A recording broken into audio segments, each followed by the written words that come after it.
અને પદયાત્રા ખેડીને 19 દિવસ બાદ કિસાન અધિકાર યાત્રા દ્વારકા પહોંચી।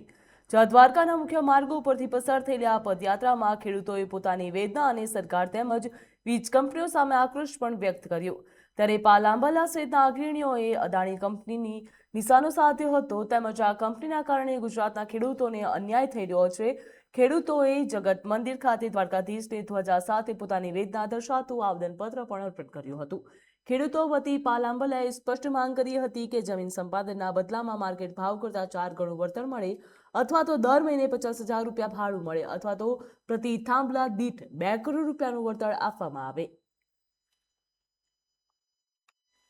ખેડૂતોના વિવિધ પ્રશ્નો ને એમાંય ખાસ કરીને જે વીજ લાઈનોના પ્રશ્નો છે આ પ્રશ્નોને લઈ અને વ્રજવાણીથી ચાલી અને 19મા દિવસે આજે દ્વારકાધીશને 450 કિલોમીટરના અંતર કાપી અને જે ખેડૂતોની પીડા વેદના છે એ અર્પણ કરવા માટે એક આવેદનપત્ર અને હારે હારે જે ધજાજી છે એ અર્પણ કર્યું છે અને દ્વારકાધીશ સમક્ષ માંગ કરી છે કે આ સરકાર છે એ કાળમીંડ પથ્થર જેવી સરકાર છે। આ સરકાર બનાવી અને એ જ રામ મંદિરમાં ચોરીઓ થાય છે અને અમારી છાતીમાં થાંભલા ખોડવામાં આવે છે ત્યારે હે કાળિયા ઠાકર આ સરકારને સદબુદ્ધિ આપ। એના હૃદયની અંદર ક્યાંક કાળમીંડ પથ્થર જેવું જે હૃદય છે એમાં ખેડૂતો માટેની એક ધોરી નસ પેદા થાય અને ખેડૂતો માટે વિચારતા થાય અને તાત્કાલિક અમારી જે માંગ છે કે માર્કેટ ભાવના 4 ગણું વળતર અથવા તો 50,000 માસિક ભાડું અથવા તો 2 કરોડ રૂપિયા થાંભલા દીઠ આપવામાં આવે એવો સરકાર તાત્કાલિક પરિપત્ર કરે। આ માંગ સાથે આજે અમે દ્વારકાધીશને કાળિયા ઠાકરને વિનંતી અને હારે હારે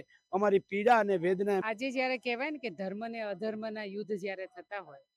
અને જ્યારે કોઈનો આધાર રહેતો ના હોય ત્યારે છેલ્લે દ્વારકાધીશનો આધાર હોય છે। સતત ઘણા સમયથી ગુજરાતનો ખેડૂત હેરાન પરેશાન છે। ગુજરાતના ખેડૂતોને પોતાના જ ખેતરની અંદર પગ મૂકવામાં પોલીસ દાદાગીરી કરે છે અને આપણે કહેવાય કે માતાને જ્યારે આપણે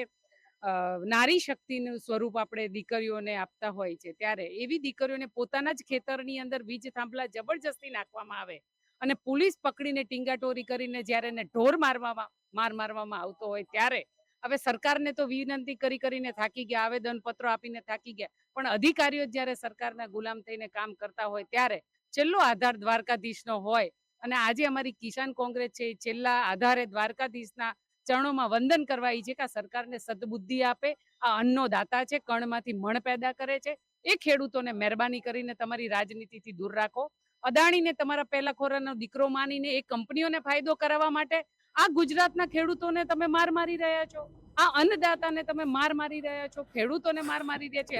એમની મા બેન દીકરીઓના ઉપર તમે લાઠી વરસાવી રહ્યા છો। એટલે અમે આજે દ્વારકાધીશના દર્શને આવ્યા છીએ અને એમને ધજા ચડાવીને 2 હાથ જોડીને વિનંતી કરી છે